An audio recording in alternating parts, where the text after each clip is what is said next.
Ketika presisi tumbang di tangan nalar hukum yang rabun. Oleh Nazarudin. Pernyataan Wakapolri di hadapan Komisi 3 DPR RI mengenai krisis sumber daya manusia di tingkat Kapolres dan Kapolsek bukanlah sekadar kegelisahan birokratis. Itu adalah sebuah alarm darurat. Analisis Mahfud MD yang senada pun seolah menemukan pembenaran ketika kita melihat bagaimana hukum dioperasikan secara mekanis, tanpa ruh keadilan, dalam rentetan kasus yang mencoreng wajah institusi Polri belakangan ini.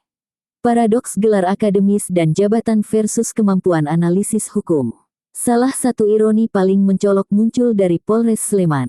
Kasus Hogi Minaya, seorang suami yang ditetapkan sebagai tersangka setelah mengejar penjamret istrinya hingga pelaku tewas menabrak tembok, menjadi bukti betapa dangkalnya analisis hukum di lapangan. Di sini ada kontradiksi latar belakang pendidikan dan jabatan dibandingkan analisis hukum kasus menjadi sorotan tajam.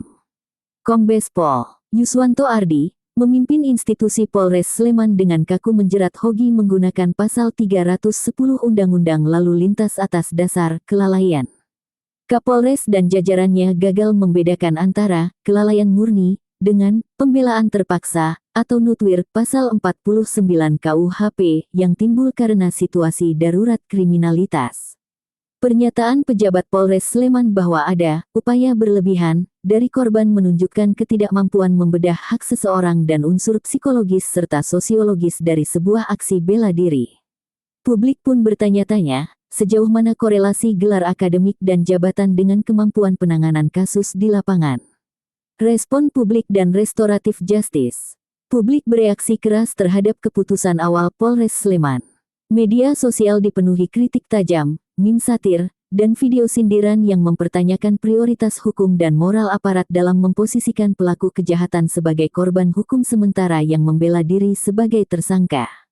Kritik ini melebar menjadi kemarahan simbolis terhadap cara kerja penegak hukum yang menurut netizen, melindungi penjamret, bukan korban. Banyak pengguna medsos menilai sikap polisi menunjukkan keanehan interpretasi hukum dan ketidakpekaan terhadap konteks nyata peristiwa. Kritikan ini memuncak saat polisi menyarankan restoratif justice (RJ).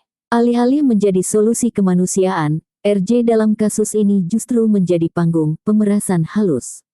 Hujatan di Senayan dan mundurnya nalar otoritas. Momen paling memalukan bagi Korps Baju Coklat terjadi saat jajaran Polres Sleman bersama Kejaksaan Negeri Sleman dipanggil oleh Komisi 3 DPR RI.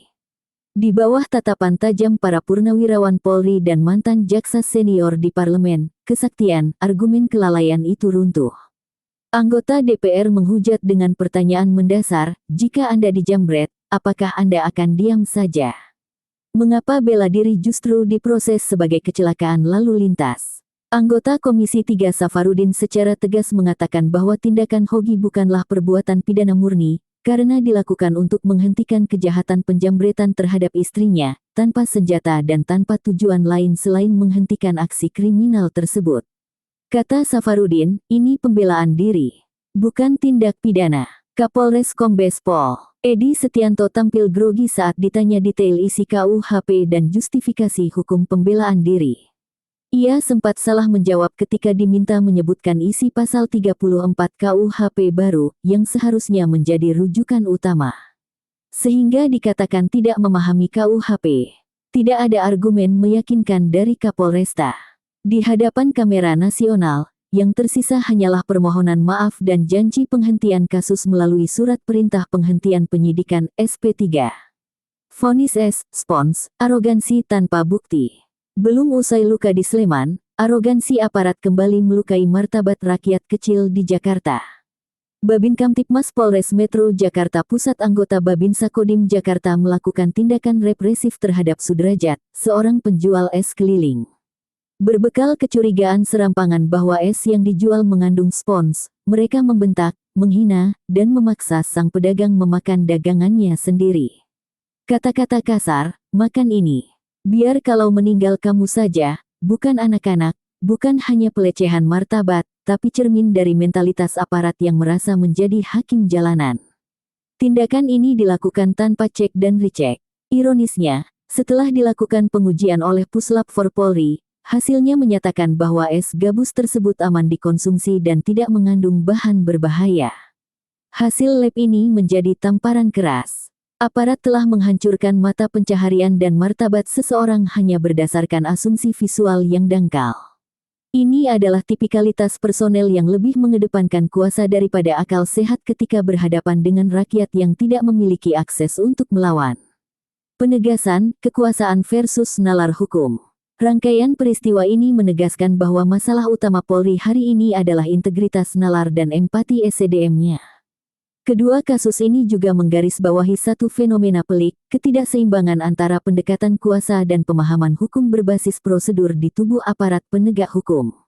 Tidak jarang tindakan awal aparat merefleksikan respons dominan berdasarkan kekuasaan dan asumsi risiko, bukan pembacaan teliti atas kerangka hukum yang seharusnya menjadi rujukan paling primer. Dalam kasus Hogi, apa yang mestinya menjadi pembelaan diri yang dibenarkan justru dibingkai sebagai pelanggaran lalu lintas. Sementara dalam kasus pedagang es, dugaan bahaya pangan diputuskan tanpa terlebih dahulu menguji fakta secara akademis dan forensik. Pola ini tidak hanya menimbulkan kontroversi hukum, tetapi juga memupuk ketidakpercayaan publik terhadap institusi penegak hukum.